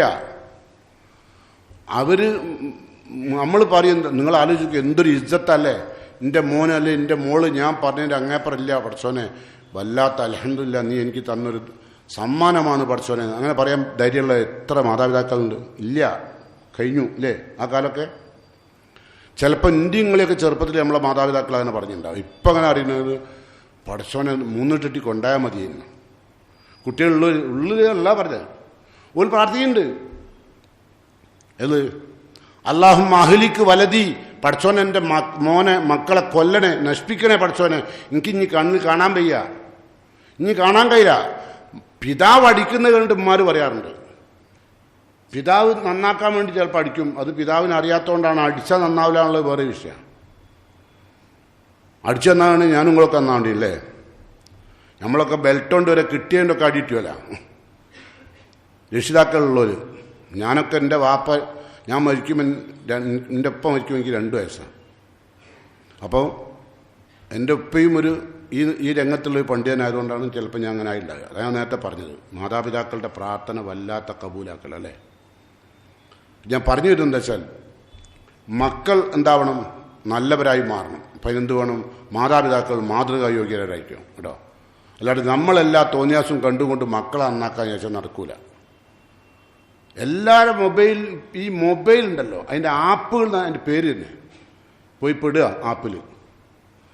എത്ര ഭാര്യമാരെ ഭർത്താക്കന്മാർ കൊന്നു, എത്ര ഭാര്യമാർ ഭർത്താക്കന്മാരെ കൊന്നു, എത്ര ആങ്ങളാരെ പെങ്ങന്മാർ കൊന്നു, എത്ര അച്ഛന്മാർ മക്കളെ കൊന്നു. ആലോചിച്ച് നോക്കുള്ളൂ. എത്ര കമിതാക്കൾ എല്ലാം ആവശ്യങ്ങളും കഴിഞ്ഞ ശേഷം ഒഴിവാക്കി അല്ലേ? കമിതാവോ? അല്ലാണ്ട് ഇതിനനുസരിച്ച് ജീവിക്കാൻ കഴിയൂല. ഇപ്പം ഒരാണിനും പെണ്ണും കാമല്ല പ്രേമല്ല എന്ന് പറഞ്ഞാൽ ഓനെ ഒന്നിനും കൊള്ളരുതാത്തവനാണ് അല്ലേ? എല്ലാവരും മൊബൈലിലുണ്ടാവും കാമം. വയസ്സായാലും നിൽക്കാത്തവരുണ്ട് ഇല്ലേ? എന്താ പറയപ്പതിനൊക്കെ. അപ്പം അതുകൊണ്ട് നമ്മൾ നന്നായാൽ നമ്മളുടെ കുടുംബം നന്നാവും, നമ്മളുടെ ഭാര്യ നന്നാവും, നമ്മളുടെ മക്കൾ നന്നാവും. ഇതിലിടയ്ക്ക് ഒരുപാട് അപാകതകൾ നമുക്ക് വന്നു പോയിട്ടുണ്ട്. ആ അപാകതകളെല്ലാം റബ്ബ് സുബ്ഹാനഹു വ തആല പോകുന്നതിന് മുമ്പ് പുറത്തു തന്നുകൊണ്ട് അവൻ തൃപ്തിപ്പെട്ട മയ്യത്തുകളായി ഭൂമിയിൽ നിന്ന് വിട പറയാൻ അള്ളാഹു എന്നെയും നിങ്ങളെയും അനുഗ്രഹിക്കുമാറാകട്ടെ, സഹായിക്കുമാറാകട്ടെ. റഹ്മാനായ റബ്ബിൻ്റെ തൃപ്തിക്കൊത്ത് ജീവിക്കാൻ ശേഷിക്കുന്ന കാലം അള്ളാഹു തൗഫീഖ് ചെയ്യുമാറാകട്ടെ. اللهم اغفر للمؤمنين والمؤمنات المسلمين والمسلمات الأحياء منهم والأموات إنك مجيب الدعوات يا قاضي الحاجات. ربنا تقبل منا إنك أنت السميع الدعاء وتب علينا إنك أنت التواب الرحيم. ربنا آتنا في الدنيا حسنة وفي الآخرة حسنة وقنا عذاب النار ربنا تقبل منا إنك أنت السميع الدعاء وتب علينا إنك أنت التواب الرحيم اللهم أجرنا من النار اللهم أجرنا من النار اللهم أجرنا من النار اللهم ألحقنا مع الصالحين اللهم ألحقنا مع الصالحين ربنا تقبل منا إنك أنت السميع الدعاء وتب علينا إنك أنت التواب الرحيم